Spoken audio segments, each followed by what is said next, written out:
Welcome to AIBiz, where we explore the cutting edge of AI and business. I am Sayan, and today's episode dives into how artificial intelligence is reshaping one of the world's most complex sectors, which is architecture, engineering, and construction. Joining us is Olga Topchaya, founder and CEO of Lapis AI Consults.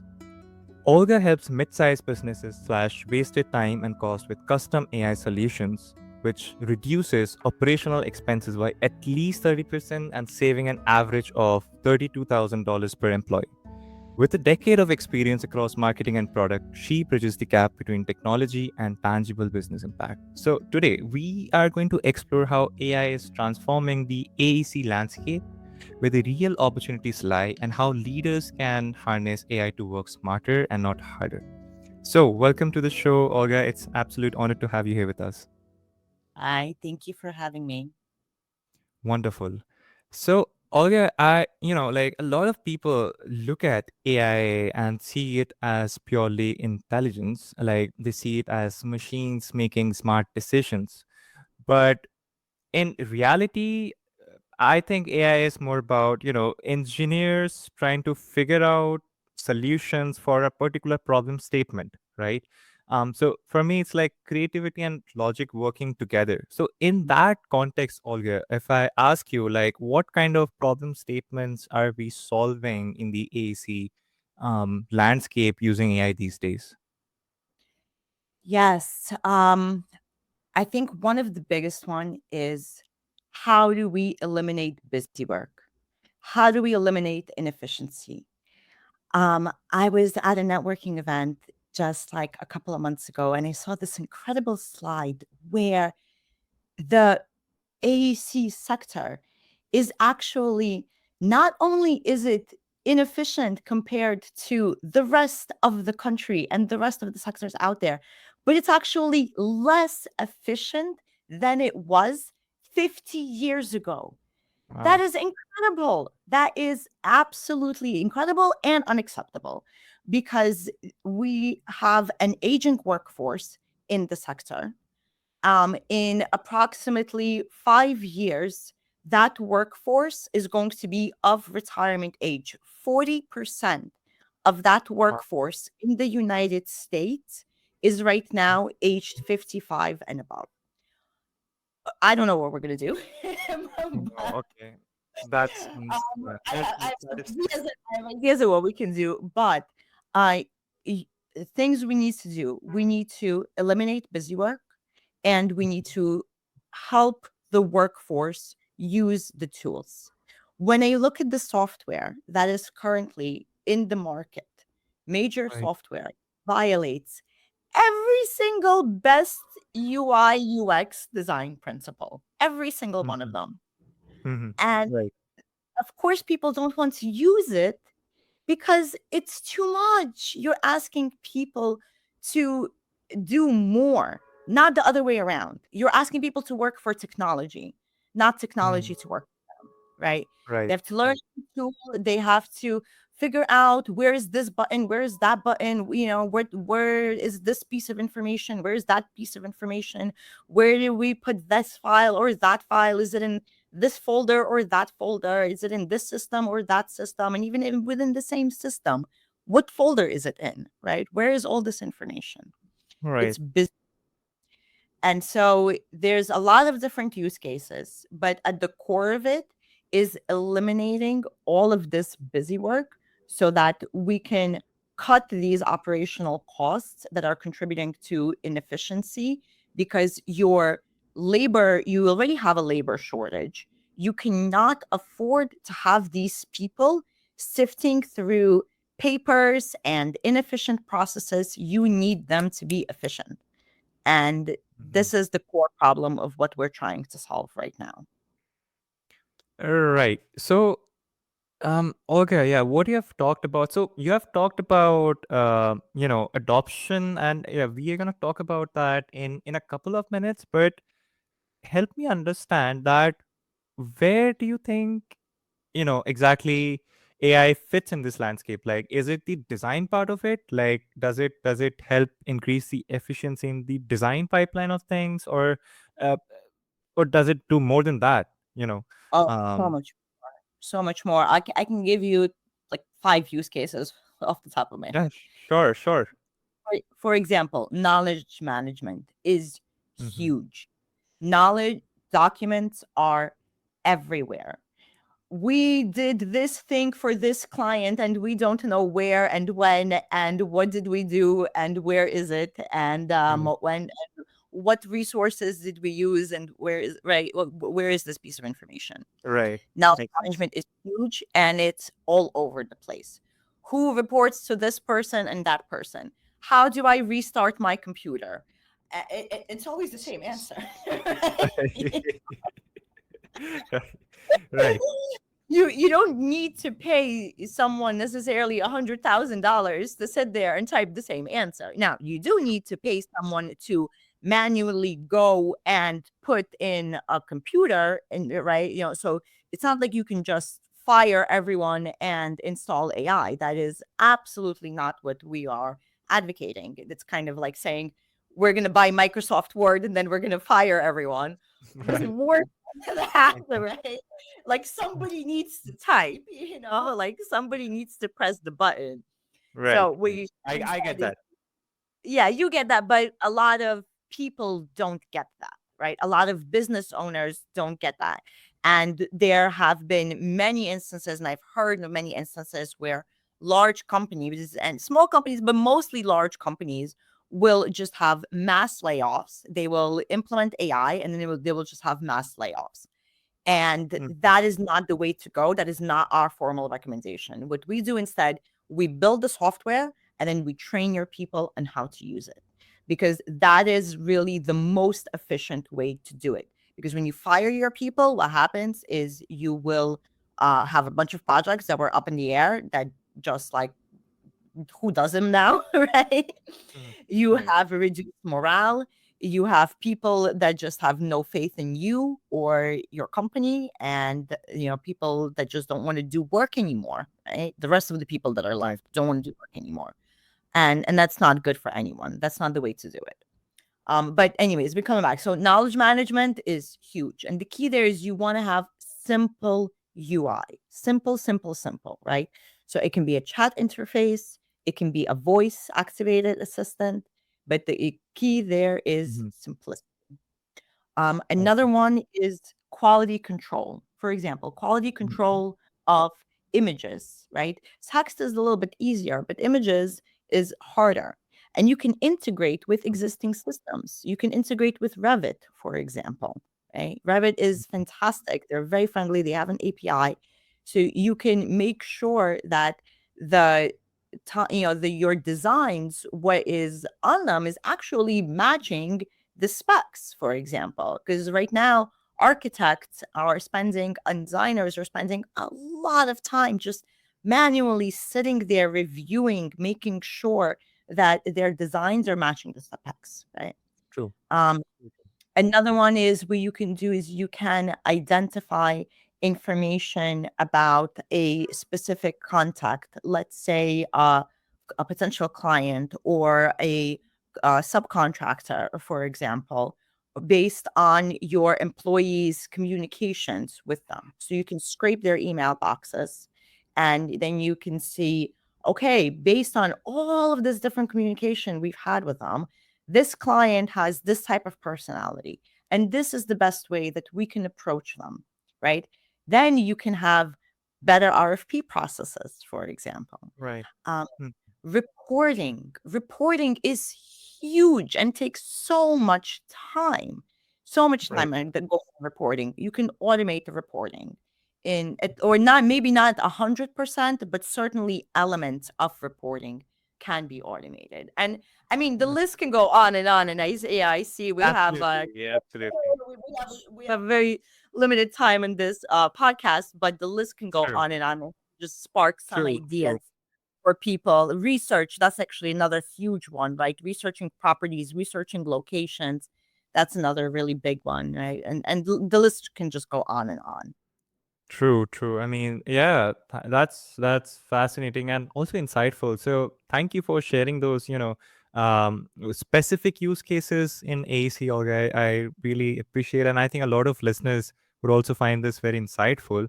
But I totally agree with what you said. That it shouldn't be about layoff; it should be about adoption, and I think that's the right way to go about for any organization. And so that makes me wonder, Olga, that you have you have into something that you have mastered, like you have helped your organizations unlock efficiency. So this question are for all those business owners who are running, sort of a mid-sized company. Where do you see the biggest opportunity for AI for the mid-sized companies to create more efficiency? So I think knowledge management Okay. and knowledge management, reporting, those are probably the two biggest ones. Um, Mhm. QA, QC also, but it depends on the company, right? It's depending on how much QA, QC you need to do. So it really kind of depends on the company. But those are some of the biggest use cases that I'm seeing right now.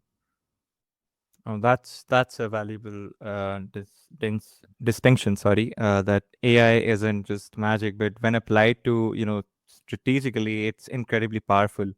And speaking of strategy, Olga, your own leadership and the philosophy blends adaptability and learning in a way that feels very human. Which brings me to my next question: that as a founder and a parent, you emphasize adaptability and continuous learning. So, how does that philosophy shape your approach to AI consulting? Well, AI changes every day.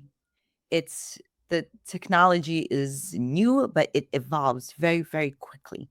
So you need to stay on top of things and you need to adapt, right? And when you build, you need to build with risk in mind and you need to build with adaptability in mind. And so what worked yesterday isn't necessarily going to work tomorrow. It's not like traditional software. The life cycles are much shorter nowadays. Your traditional product life cycles are much shorter nowadays. So there's a lot more nuance that needs to be considered, but there's also more risk that needs to be considered. And so it's kind of like having a kid, right? Like if you Mhm. don't want to take on the risk, don't have a kid. you know Right. Kids are That's a messy. crazy analogy. Mm. But also incredibly rewarding, right? Just True. incredibly rewarding. And this is the same way that I think about it. AI is and can be very messy, but also incredibly rewarding. And you just have to be able to adapt and go with the flow, just like you do with a kid, because a kid is constantly growing. And what worked with him or her yesterday isn't going to work tomorrow because tomorrow is a new growth stage and you have to learn and kind of figure it out. And this is the same thing we Mhm. would do. You have to learn and you have to figure it out. Oh, okay. And so, are you suggesting that that workflows too needs to be changed? Like, something might work for you today, and that workflow doesn't work for you the next day. Is that what you're suggesting Yeah. to this? Yeah, it might absolutely change. It might absolutely change. And Oh, we will lay down the groundwork so that as much of it as possible will remain, but it mhm. might change, right? So, for example, like there are APIs that we built with that don't exist anymore, right? They're being retired. Right. You know? Right. um or like it's possible that maybe a database might go out of business, for example, right? So you have to kind of consider these things as much as possible. We reduce third party dependency, so we will build to be model agnostic so that we can switch Right. models, for example, if Mm. we need to, right? Right. But that we can't completely foresee the future just because things do change so very quickly, right? So the Mm. you just have to be prepared for that change and get to market as soon as possible. Long build cycles of, 1 year or something like that don't Mhm. work anymore. So we aim to build our products within a few months as opposed to trying to build something over the course of like a year for AI. Because by the Mm. time you finish building, you already need a new architecture. Right, crazy. Right. I love that. It reframes AI as something human centered, not cold or distant. And yet, when companies try to bring AI in, I feel like one of the biggest hurdles that they put themselves is it isn't the tech itself, it's people. And so, for all the listeners who are listening to this episode right now, what's your vision for AI in the AEC for, say, over the next 5 years? um, my vision is that companies can adapt AI in pieces, right? Don't Mhm. try to completely overhaul your entire operation overnight. This is one of the biggest mistakes I see is they think, what can AI do? And then they try to have it do everything. And that's the wrong Right, mindset to go about it. right, right. Because you introduce this long, build cycle risk, right? That's precisely why. Instead, choose one thing, one you think where business is slow, where it is expensive, where it is human error prone. And then where does AI excel? Because AI is not great at everything, right? Mm, And AI is not created equal. There's many different kinds of AI, right? Generative AI true, is just true. one form of AI. So Right. where does a specific type of AI excel? And where is your business expensive, slow, human error prone, or just error prone in general? And that intersection, that is where you build it quickly, and then get people using it, and then iterate, and then you move on to the next thing, right? That is how you Mm, can have mass adoption.